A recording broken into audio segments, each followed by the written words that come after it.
All right, guys. So I'm gonna record a solo podcast today. A lot of you have been asking for a podcast, so that's really awesome to hear and see. Got a lot of good feedback on our last podcast. Obviously, Chris is not here. He is on vacation, family stuff, so it's just me. You only get to hear my voice today. I've never done one of these podcasts solo. I've really never done a podcast to begin with, so we'll see how this goes. I'm recording on a fresh MacBook Pro M2 computer. This is high functioning device right here. I was doing a video edit for a client and my computer just kept crashing. Turned out it wasn't the software after a bunch of testing, and so I just pulled the trigger and bought a high-end laptop. So this will be good for the company, though. Going to be able to edit some videos, going to be able to edit 4K without lagging and multitask in the background, which is really awesome. Anyways, further ado, let's get into this podcast. Welcome to the Down for Mobbing All Things Off-Road podcast. Today we're going to talk about 5 things you should check before heading into the desert in your truck. If you got one of these things, just money pit. Currently sitting next to my Ford Ranger in my garage. If you're listening to this, so let me describe it. It's green. So it's got 4 wheels. It's got 2 spare tires. It's cool. So these are like the desert season's coming, so I think this is a really good point to talk about. We're all getting ready. We're all excited. We're all amped. We're all ready to go to the desert. But there's some things you got to do before you do that. And that's make sure your vehicle is ready. If your vehicle's not ready, you're just going to end up stuck in the desert and then you're going to hate your life. So I want to talk to you guys about prepping trucks. I'm not a professional prepper. I did prep a bunch of trophy trucks a couple years ago, some Ultra 4, a lot of Pro Light stuff. So I'm sure you guys might know more. If you do, let me know what you guys know. I always like to learn. So if you got some tips, let me know. These are things that I do on my truck. This is the things that I believe help the truck stay together in the desert, at the Terror Cruise shows, whatever you're going to do this desert season. So let's get into this. The number one thing is checking fluids. Driving the truck in the dirt is not too bad, but when you drive your truck in the sand like Glamis or Pismo or any kind of soft sand areas, you're really going to start heating up the transmission, the motor, the diffs. You just really want to make sure all your fluids are good. You want to make sure your oil level's good, your coolant, transmission fluid, brake fluid, power steering fluid, differential fluid, and transfer case, I guess, if you have 4-wheel drive. My truck is 2-wheel drive. Basically, the technique to drive a 2-wheel drive truck and not get stuck is park downhill. Easiest solution. Park downhill, and if you're in soft sand and the only position you can park in is on flat, I just see it too many times, people will just pin it right off the top and then they'll just completely sink to the bottom.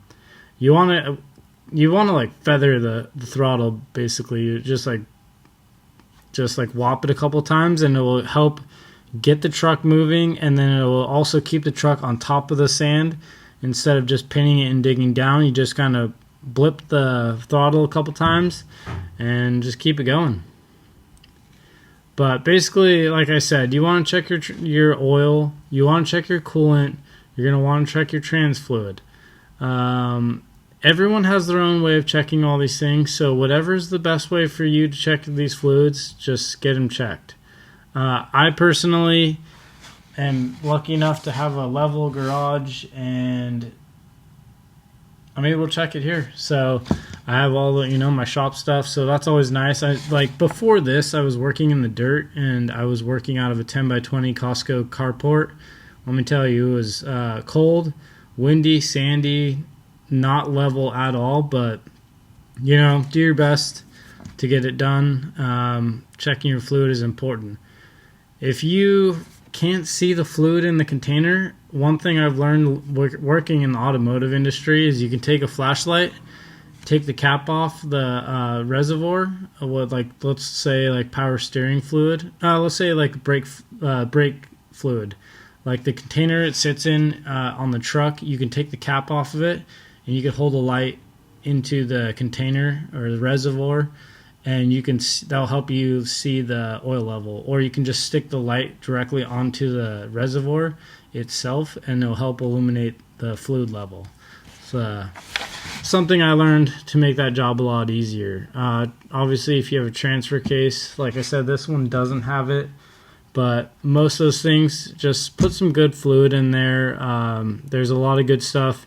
I personally, actually, I don't know if I should say it, but I run Napa oil in this thing, and I worked for a fleet business, city bus stuff, and all we ran was Napa oil, honestly, and all the oil tests always came back good. And I've actually done a few oil tests on this through Blackstone Laboratories, I think that's what they're called. Every time they told me that I should be changing the motor oil 10,000 miles. So that was actually very surprising when I heard that from them. Did not expect that. You know, these trucks they go through a beating. That's why you want to check your fluids. Next, we're going to go into suspension. Your truck suspension is responsible for keeping the comfortability and control while driving. So it's a little note that I put there. Kind of cool. Don't remember writing that one down. But yeah, suspension's important. You want a nice, comfortable ride, right? So you need to make sure that shocks are properly adjusted, all to the same correct specs that they should be. One time I went out to the desert, and my coilover to left and right was compressed about an inch differently. That's going to affect the ride height. That's going to affect, the shock travel when it comes up and it engages into the sliders. So things to think about, just easy things that you can check, man. Just a tape measure or, a machinist scale, anything. Just take some measurements, preferably tape measure or something that measures proper measuring. Don't use your finger, something dumb like that, but just make sure all your stuff's good. Check the coils, make sure they're not cracked. Anywhere there's rust, it might be breaking. I've seen a lot of coil springs break in the desert, and that's not fun. You want to check, for any broken, cracking tabs on the shock towers maybe. Make sure you have nitrogen in all your shocks. I used to run around people that used to go to the gas station after Pismo and just fill up their shocks with air. Because they didn't know any better, or they didn't have nitrogen to put in them. So it is what it is, and that's probably why those things always leaked. Another thing you can do is I have multiple snap-on lights here. Like, I got all the lights. They don't have to be snap-on. It's convenient for me, so I bought a bunch of snap-on ones. They're really bright. They're good. You go to Harbor Freight, buy some cheap lights. Just some kind of light to help you look in those dark crevices, and just be able to see what you're doing. If you're going to visually check with your eyeballs, you're probably going to miss a bunch of cracks, and that's going to lead to you being stranded in the desert. So, moving on, bolt check. This is such an easy thing that everybody overlooks. Like, it's insane how many people overlook this, honestly. You get some torque stripe. I don't think I have any torque stripe, but you can get some torque stripe. Look at this. You get some of this. These lovely people are very nice. Revlock, this stuff's pretty good. This is like a torque seal, or kind of like just back in the day I used to just use a paint marker, and mark my bolts and my nuts and make sure that they were good. And now, I grew up, I worked different jobs. I got into the race shop, and I found out about torque stripe, torque seal. So that makes it really easy when you're checking your nuts and bolts. The way I do it is I like to mark from the base where the bolt's actually sliding into, all the way over the washer, up the nut, and then onto the actual bolt. So that way, if you go all the way from the threads over the nut, over the washer, onto, let's say, like the beam where the bolt's going through, if the whole bolt spins, you know that it's loose. I see a lot of people just mark the nut and the threads, but you can have the whole nut spin and you never know that it's loose. Because a lot of people also have the issue of putting the wrong size shank in. They'll put too big of a shank, and then the nut will actually bottom out on the shank before actually tightening on the thing that you're trying to bolt together. So then you actually don't have the correct torque and pressure on that bolted together piece. So it's something dumb just to keep in mind, you know. I actually use a lot of Revlock. I use their anti-seize and I use their red. This stuff works pretty good too. This stuff's not very expensive. Works. I've had this thing forever. Revlock is a high-strength thread lock designed to permanently lock fasteners up to 1 inch in diameter. Pretty good stuff. You know, if you put this on there, don't squeeze the whole entire bottle into the nut. A little bit goes a long way, and if it's tight and hard to get a nut in there, or like you can't get a wrench in there, and you know, all you do is heat it up with a little torch, heat up the nut, and it'll burn the thread sealer out, and then it comes off. It's not that permanent, but it is good and a good idea. And then maybe this is a different podcast, but we can go into blue Loctite, red Loctite, green Loctite, and there's a couple other Loctites, but like blue Loctite is good on like aluminum and stuff that you take off quite often. Red Loctite I put on stuff that doesn't ever come off, and I don't ever check. Blue Loctite is, I really don't like to use blue Loctite on like stainless stuff or aluminum stuff because it'll kind of gull up and it's hard to get out sometimes. And so in those cases, when it's something that's like soft metal that will kind of gull, I'll take RTV. RTV works good. Doesn't make too big of a mess, and it like once it dries, it doesn't come off, and it actually works pretty good. So you can use that kind of stuff on like say you're screwing together, like the Rangers have this like stupid terrible design. It's a plastic connector that holds in the actual light bulb into the light housing.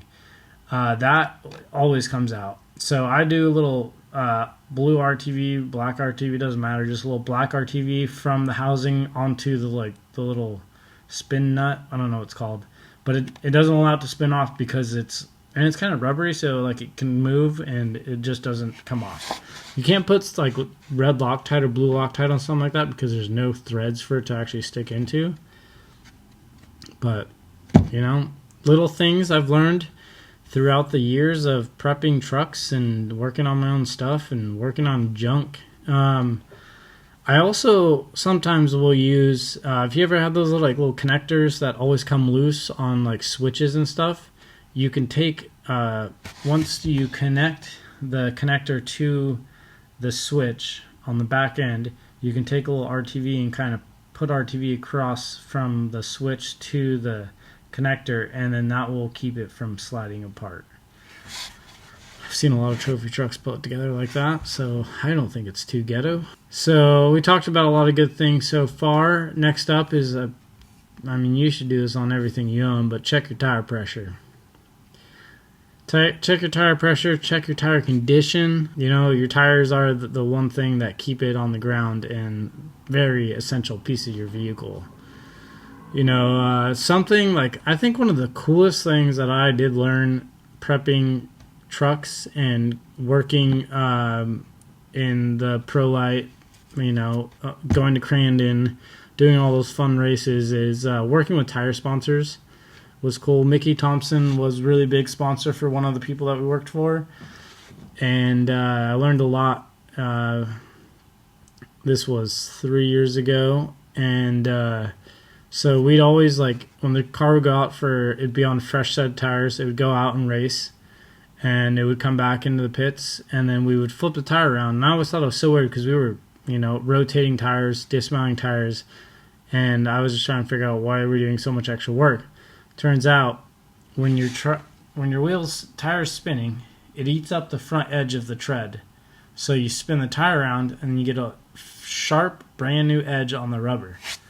So that's something that I learned. So every time I take my truck apart, I try to find the sharpest edge and put that sharp edge of the tread forward.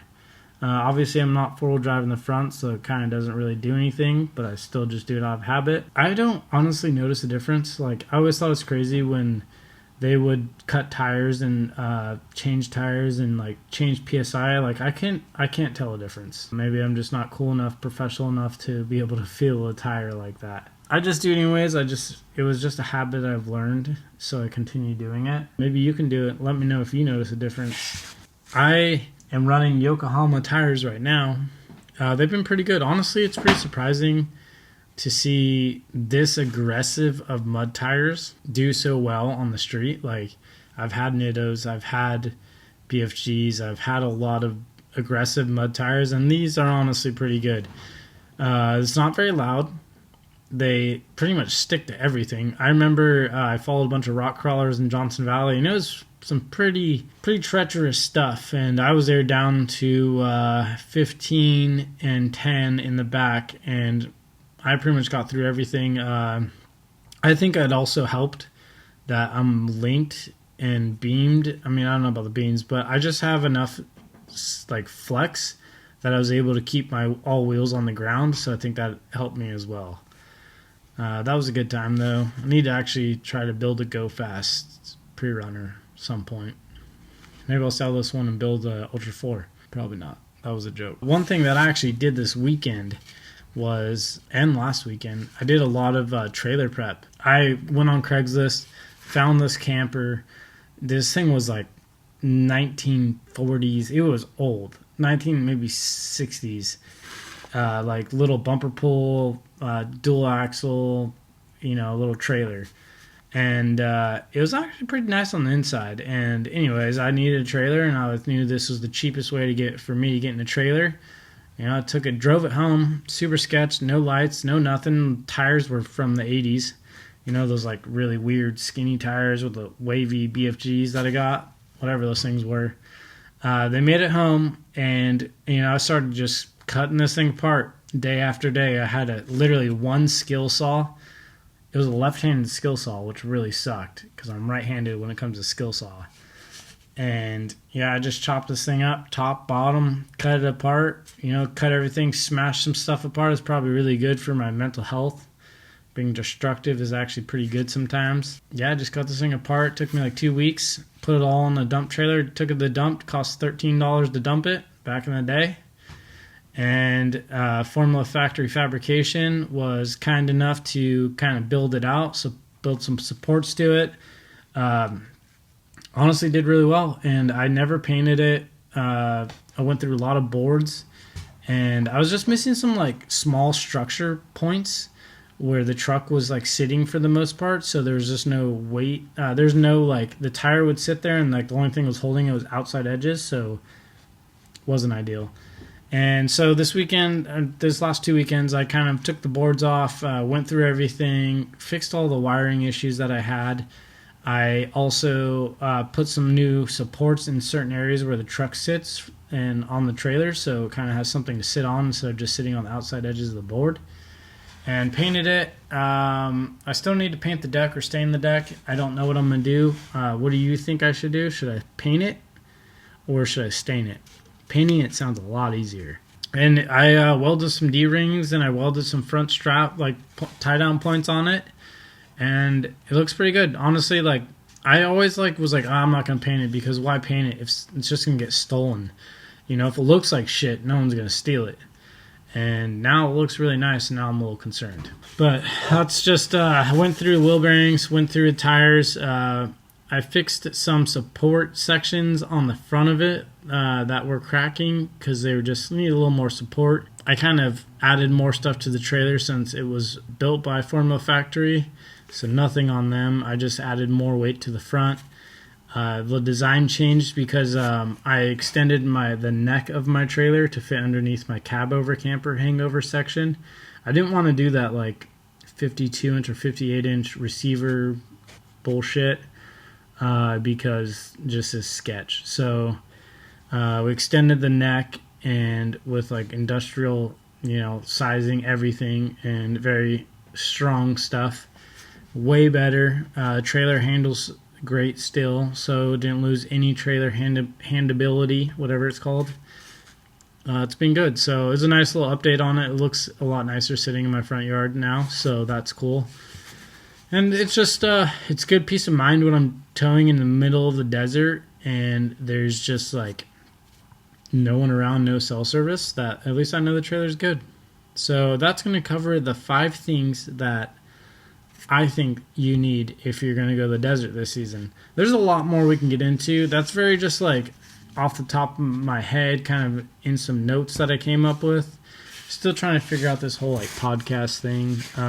So I appreciate you guys' support. I appreciate you guys, spending the time listening to my voice or watching this video. The Ranger just came back from Sand Sport Super Show, Terra Crew booth.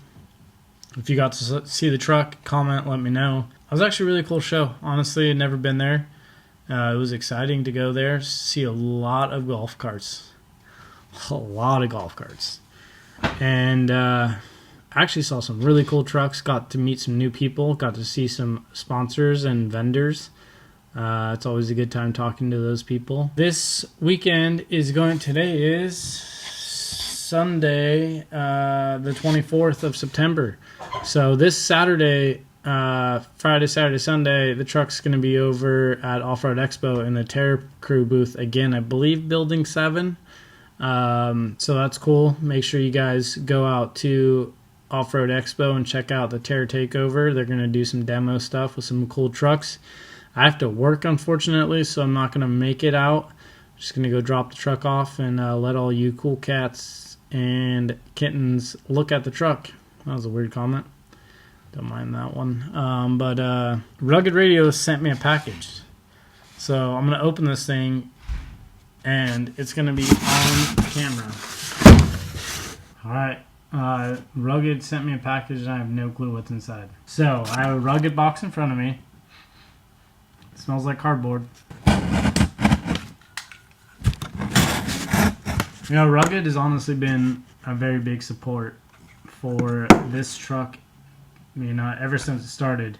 3 radios through them. A lot of them have gone to this truck, the rock crawler I used to have, and the chase truck, tow truck, my dually, basically.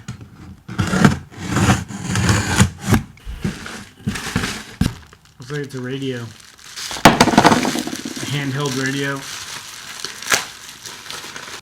It's a radio. It is a RDH-X. It's pretty nifty looking. Does it have full battery to turn on? Let's see. Or whatever, partial battery. Ooh, it's got down for mobbing on the front of it. Wow. This is exciting. I don't know if you guys have ever been on Rugged's website. They've got a lot of good stuff on there. The whole website's like very user friendly, which is really cool. Alright, the waterproof RDH-X handheld radio is a truly rugged and built tough. Crystal clear digital voice and radio is ready for any adventure. Easily switch radio mode between digital and analog and talk to friends not using a digital radio signal. This is pretty cool. Available in a sleek black or high visible safety yellow. DMR digital radio operating on the same frequency, including Motorola Rugged Digital and more.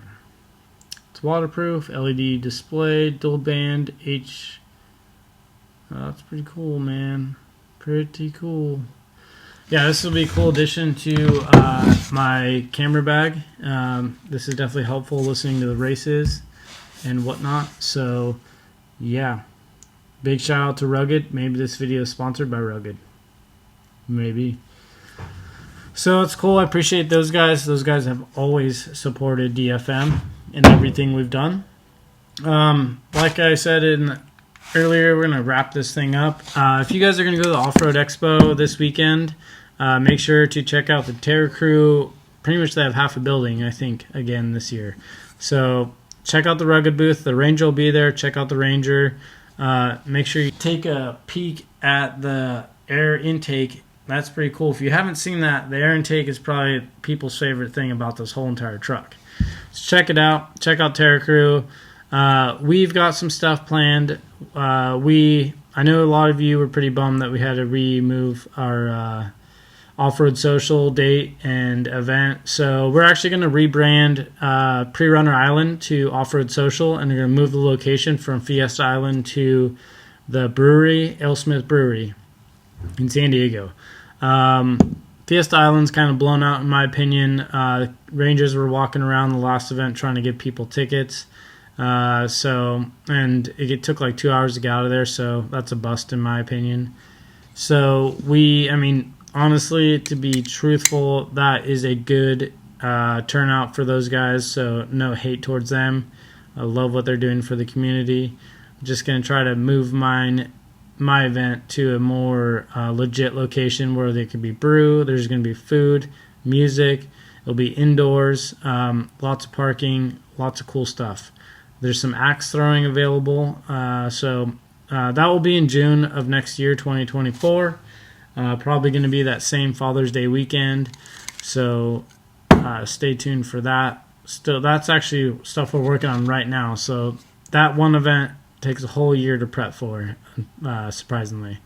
So we have also got a bunch of new clothing on downformobbing.com. We've got the beamed Chevy Pre-Runner. You guys have all seen this. Danny built and owned the red truck that's on the shirt. That truck's actually going to be on display in the Terra Crew booth as well, so you can buy a shirt and then go look at the truck. Pretty cool.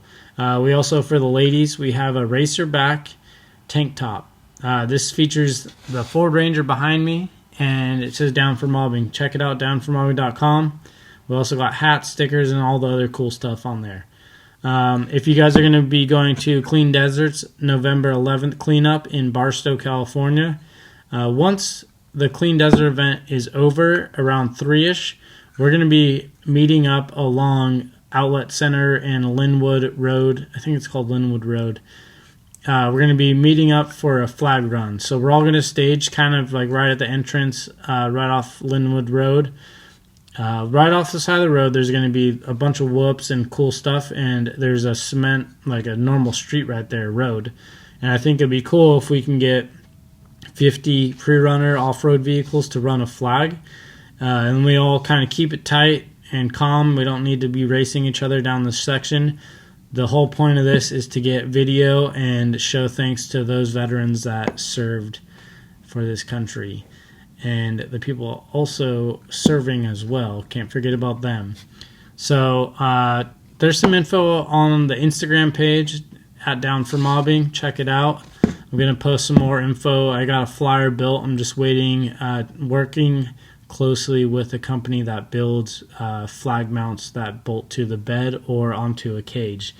So we got some little fine tuning to do, and then that will be ready. There'll be a discount code for that. And like everything else, hope to see you guys out in the desert. Let's get ready for the desert season. Hopefully this info helps you in some kind of way. I appreciate all you guys' support. Anything you buy off the website supports the brand and supports what I'm doing right here, producing podcasts. I had to buy a lot of new equipment to try to do this podcast stuff. I'm still trying to figure it out. So it is still in the works. I can't, obviously, I'm trying to read stuff and talk at the same time, but it just doesn't feel natural. So most of this I've kind of just been picking up an idea and then talking about it, and just off the top of my head kind of thing. So let me know what you guys think. Am I doing a shitty job? Am I doing a good job? Am I mediocre? Did you unfollow because it's so terrible? Let me know. See you guys in the next podcast or the next video or in the desert. Peace.